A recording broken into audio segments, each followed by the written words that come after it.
nesta edição mais um corte na taxa de juros de referência.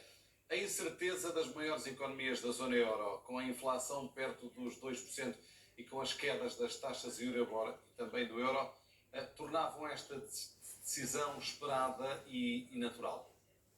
Sim, diria que sim. Foi bastante inevitável esta redução das taxas de juros em 25 pontos percentuais. Achei muito curioso o facto de Christine Lagarde anunciar que houve uma pequena discussão sobre se a redução não seria um bocadinho mais intensa para os 50 pontos base. E, portanto, isto também dá um bocadinho de folga para a próxima decisão sobre o que é que vai acontecer. Christine Lagarde pareceu, de facto, muito confiante na redução da inflação, e de facto os dados assim apontam. Pareceu um pouco mais alerta com a questão do crescimento económico.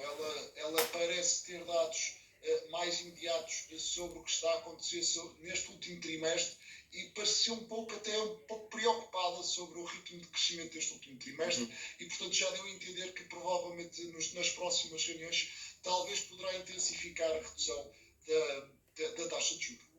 A dimensão pontos base, havia vários economistas a defender de facto uma intervenção maior. Na grande crise financeira de 2008 e também no início do euro houve vários cortes de 50 pontos base. Quais é que são as razões, Filipe, para esta cautela do BCE?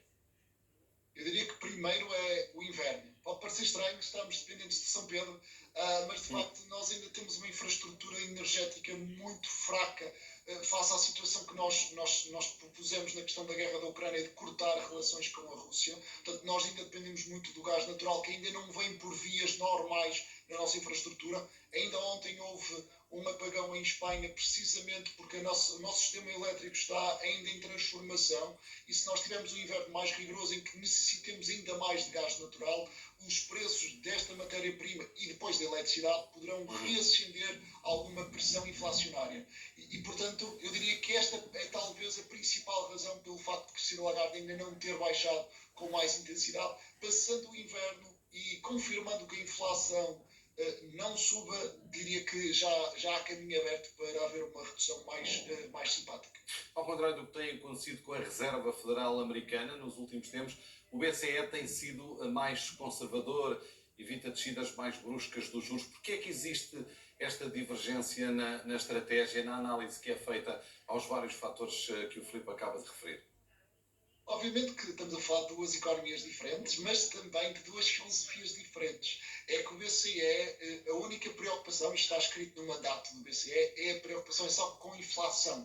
Enquanto que a escola da Reserva Federal tem uma dupla missão. Não só controlar a inflação, como também controlar o emprego. E é por isso que a Reserva Federal acaba por ser um pouco mais reativa na alteração das taxas de juros, porque não só está a pensar na inflação, como está a pensar na situação do emprego da população. E, portanto, nesta questão, como o emprego na altura nos Estados Unidos já estava a dar sinais de começar a aumentar o desemprego, então aí a Reserva Federal decide intervir de forma mais reativa para baixar. E também nos podemos esquecer que as eleições americanas acabaram por também condicionar um pouco a reação do Banco Central, porque ele não podia baixar a taxa de juros em cima das eleições, teve que antecipar este corte mais agressivo, sabendo ele que depois tinha que esperar mais tempo para tomar a próxima decisão.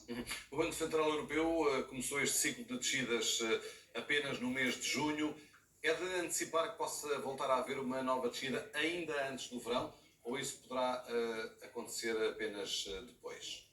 Não, diria que, obviamente, que ainda estamos em cima da mesa a possibilidade de haver uma redução em janeiro. Eu diria que é precoce, obviamente que provavelmente vai haver uma de 25. A de 50 parece-me demasiado otimista. O que é esperado é que depois o efeito se comece a sentir, porque isto também é algo que nós temos que avisar, que o efeito da redução das taxas de juros sente-se com mais força a partir de um ano e meio. E, portanto, se, como o António disse bem, houve a redução a partir de junho, só a partir de junho do próximo ano é que nós vamos começar a sentir com mais força esta redução das taxas de juros, e a atividade económica é capaz de acelerar bastante mais no segundo semestre à custa desta redução da taxa de juros. E, portanto, é natural que haja mais reduções de taxa de juros, mas que este efeito se vá sentir mais na segunda parte do próximo ano. Filipe, apenas uma análise global. França está em crise política e económica, a Alemanha também. Os Estados Unidos entram num período de grande incerteza. Não há bons sinais para a Europa e para o mundo em geral, ou poderá haver uma reversão da situação muito em breve? Quais é que são as estimativas? Eu diria que eu estou. Pode parecer estranho, mas eu estou estranhamente otimista. Há aqui claramente a questão das taxas de juros, ou seja, eu estou mesmo a acreditar que o segundo semestre poderá ser um semestre de aceleração da atividade económica e, portanto, quer a Alemanha, quer a França possam sentir aqui algum alívio. Não nos podemos esquecer que a redução das taxas de juros também permite reduzir as taxas de juros da dívida e a França neste momento está com alguma pressão nesse sentido e, portanto, aqui haverá um bocadinho mais folga. Os próprios Estados Unidos também vão sentir mais folga porque a redução da taxa de juros da Fed vai ter impacto na taxa de juros da dívida americana. Portanto, vai dar um pouco de folga orçamental a estes governos. Obviamente que quer Espanha, quer Itália, quer a França vão ter que adotar políticas de austeridade. Vamos ver qual é também o músculo que a Comissão Europeia tem para impor-se a disciplina orçamental sobre estes países. Vai ser muito interessante de ver isso. Mas isto também não nos podemos esquecer. Portugal, Espanha, Itália e a Grécia foram os países que cresceram mais. E que cresceram mais, muito também por causa do turismo que veio dos Estados Unidos. Como os Estados Unidos estão a ter uma dinâmica económica muito interessante e nós estamos a receber muitos turistas americanos, isto permite-nos contornar os problemas que quer França, quer a Alemanha têm e sobreviver neste clima do turismo. Obviamente nós não devemos alertar, a dependência excessiva do turismo pode vir a trazer-nos problemas no futuro, ainda assim temos aqui a folga, associado também depois a uma política orçamental bastante expansionista, porque nós reduzimos os impostos ao nível do IRS e também estamos a dar pensões extraordinárias aos pensionistas. Isto vai permitir, pelo menos, ter mais dinheiro na economia e pode ser que 2025 até seja um bom ano económico para Portugal. Haverá mais consumo. Obrigado, Filipe Grilo, pela presença nesta edição das 4 da tarde.